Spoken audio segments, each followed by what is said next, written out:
Hey there, everyone. I'm going to give you a little tutorial about how to do this PowerPoint activity that you're going to do today for food webs. All of the instructions are on the first slide, but it's asking you to create a food web based on your prior knowledge and looking some things up. Because I'm sure that some of the items you're going to look up aren't you don't know what their feeding relationship is. So you might have to look up, what does the scrub jay eat, for example, or what does a coyote eat? So you may have to do some research in order to complete your assignment. Okay. But you're basically going to take the pictures that are provided and you're going to organize them and move them around the slide to get them to, in order to show feeding relationships and the energy transfer from one organism to another. Then you're going to use drawing tools to draw lines showing the energy transfer on your slide. Then you're going to, along each line, connecting the organisms. You're going to identify, is this energy going from producer to consumer? Is it going from primary consumer to secondary consumer? Is it going from consumer to decomposer? That kind of thing. So you're going to want to identify the relationship. Once you are all done with that, you're going to come back to this page and you are going to click in here and you are going to answer the question is, are there any relationships that are difficult to describe given the terms above? So that means this here, this number 5. These are the terms above. And the question is, are there any relationships that are difficult to describe? And then you're going to explain that in here. And you're not just going to list them. You're going to say it was difficult to define the relationship between a mosquito and a coyote because I wasn't sure about this, this, and that. And I think this, that, and the other thing. Okay, so you're given a good description of what your thinking is and what was difficult about that particular relationship. All right, so then on this page, I put all of the little pictures on the outside. And when you are moving these, again, you want to make sure you click and drag. Okay, you click on it and then you drag it without lifting your finger off. So what I'm clicking is the left mouse button or the left trackpad button, and you're just going to click on it, hold the button down, and move it around so you can move them around. If you get something that looks like this, see how this looks like an arrow on any of these? All that's going to do is make it bigger or smaller. Okay, in order to move it, you have to have the 4-way arrows. Then you're going to click, hold down, and drag it around. Okay, and so basically what you're going to do is you're going to drag all of these things around trying to decide what the relationship was. So you say, okay, I think wild grasses are eaten by grasshoppers, and I think we'll say frogs eat grasshoppers. And then you're going to continue this until you have a bunch of relationships. And what you're going to find is that sometimes you're going to have more than one arrow going to a certain thing. Let's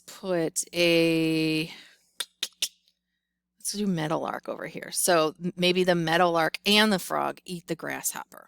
Okay, so up here where it says drawing, you are going to want to get the arrow button, and the arrow button, after you click it, it's going to go from the thing that is getting eaten to the thing that is doing the eating. So the arrowhead is pointing from the wild grass to the grasshopper, because remember what these arrows tell us. These arrows are telling us the energy transfer. It's saying the energy that is in the wild grasses is now going into the grasshopper because the grasshopper ate the wild grass. So now the grasshopper is in possession of that energy. Okay, and then to do another arrow, just select it again and you say, all right, now the grasshopper is going to get eaten by the frog. And the grasshopper is also going to get eaten by the meadowlark. So you have arrows that way. So you're just going to put these all in the arrow, and it's going to get messy. So for you perfectionists out there, it's okay. It's going to get messy. You're going to have arrows going every which way. You can move things around. Like say you put these here, but then something else gets in your way and you want to move this whole thing over. If you click on an empty space, click and hold down the left button and draw a big circle around all that stuff. basically what you can do now is, here, let me get this out of my way. I'm going to do the same thing. Click, drag, and see how everything's now got the bubbles around it. So now I can click and hold, and I can drag the whole thing around if I need to just scooch that over and get it out of the way. You don't have to do it one by one. So that again was left mouse button or left trackpad. And when you're doing the trackpad, because I know a lot of y'all have laptops, I usually use the button with my thumb, the left mouse button or the left trackpad button with my thumb, and then use my forefinger to move things around. So if I click with my thumb and then drag, still holding down with my thumb, then I'm going to click and move. Okay, so play around with it. You can't really hurt it, but if anything wildly happens and you like delete everything for some reason, you can just go and download another copy of it to turn that in. Now, make sure that you use all of these. You don't go deleting any, and then they all have some sort of relationship. Okay, so everything has a relationship. And then to do the drawings, or I'm sorry, not the drawings, the labels, it says along each connecting line connecting two organisms, identify the relationship that exists between the two. So when you look at this, wild grasses and grasshopper, you just basically have to identify the two. This is wild grass, that is a producer. Grasshopper is eating a producer, so that would be a primary consumer.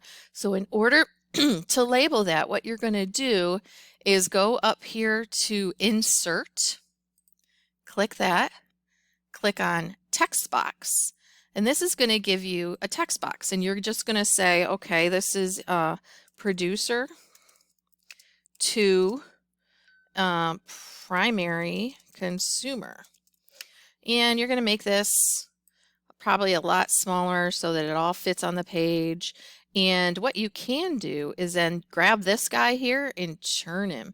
So you can do it along the line if you want.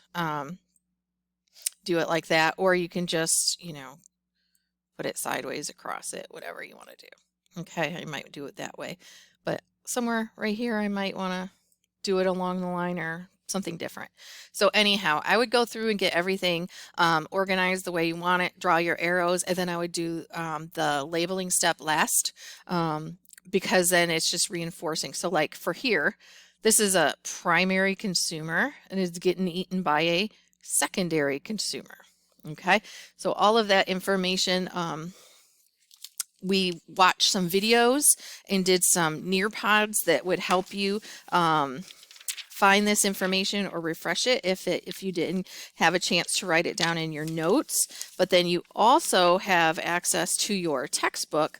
And so to look at your textbook, you are going to be in Unit 5 of your textbook, and around Chapter 13 is where you're going to find all of the information. So if you open your online textbook and go to Chapter 13, that should be able to give you information that you may have a question about. And again, if you're not sure what does a mushroom eat or what eats mushrooms, look it up.